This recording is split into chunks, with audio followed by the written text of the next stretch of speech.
एमती शोइथिली गोटे कथा कहवाई इच्छा है भौणी माने जीवन रे तमर केतेबेले भी जदि किसी असुविधा आसे तमे मरीगले भी केतेबेले भी बाप घरे आसिक आश्रित हबनी। मानुची वर्तमान आईन कानून व्यवस्था कलानी जे माँ बापा प्रॉपर्टी बाड़ी रे झील मानकर भी अधिकार अच्छी, किंतु से अधिकार को त्याग कर दियो।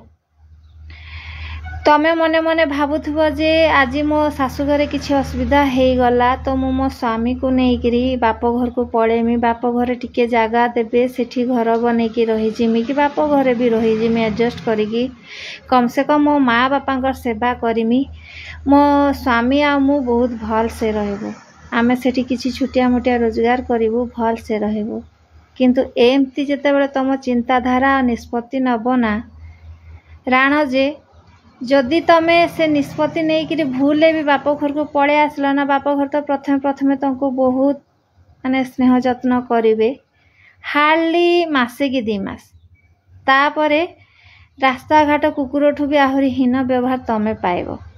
जो जन्म कला माँ बापा तम हाथ धरिकी तुमको बाहा करैथिबे से ही बापा माँ भी दरकार पड़ले तम उपरे चार्ज करने भी पछेबेनी। आ भाई भाउज कथा किए कहे, से माने तो साबत छुआठू भी आहरी अधिका व्यवहार करेंगे। आउ गोटे पटे है स्वामी, स्वामी को लेकिन तमें जीवना से स्वामीर मान सम्मान को जगी जगी जगी जगी तमें एते टेंशन रे रही जीवो, तम स्वामी स्त्री भितरे फाट सृष्टि होगा आरंभ हम।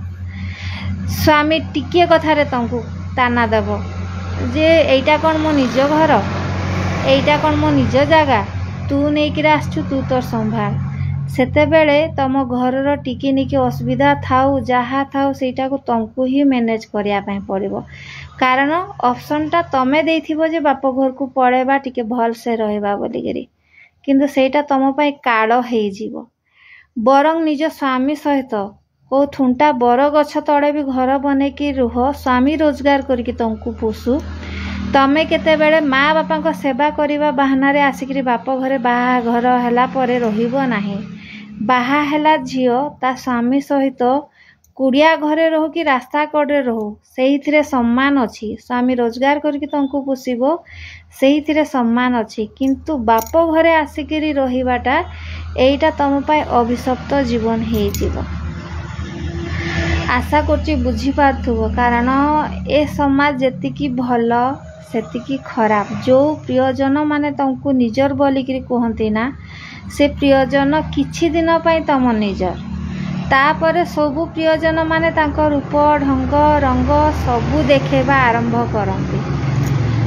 स्वामी जहाँ हाथ धरिकी तमे भाभी थिबो जे ए जन्म कौन 7 जन्म चली सी भी परिस्थिति बुझीबो, जेमती कि मु बाहा होइकी गली तांको घर रहिली तांको लोकों को निजर कली, किंतु परिस्थिति खराब हैला बोलिकी मु पळे आसली बाप घर को, एमती जदि चिंता करथुबो तो सेटा भूल। निज स्वामी सहित तो जदि शाशुघर किसी खराब परिस्थिति हैला ना, बाप घर को आसवा कथा भूली जा। बाप घरे झियो 2 दिनिया कुणियाटा ठीक सम्मान मिलिबो से जगार, किंतु तमे जदि भाबिबो जे तमे तम बाप घरे आसिक आश्रा नब आ बाप घर रे चिंता करिवो, ताहले तम स्वामीर मान सम्मान जीवो।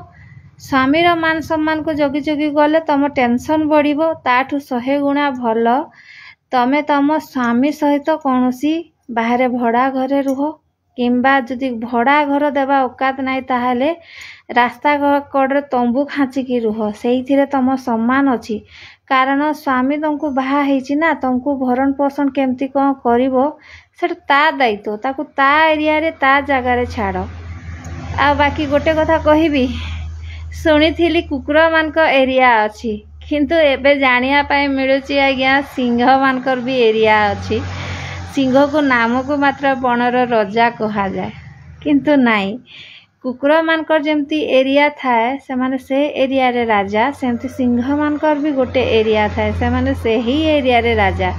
आउ गोटे सिंह को लेकिन आउ गोटे जंगल जदि छाड़ीदेव से जंगल सर्वाइव करि पारिबो नाही। तो एटा चालाकिया कथा हैला जे आलो सखी आपणा महत्व आपे रखी भूले भी सेमती कौन सी निष्पत्ति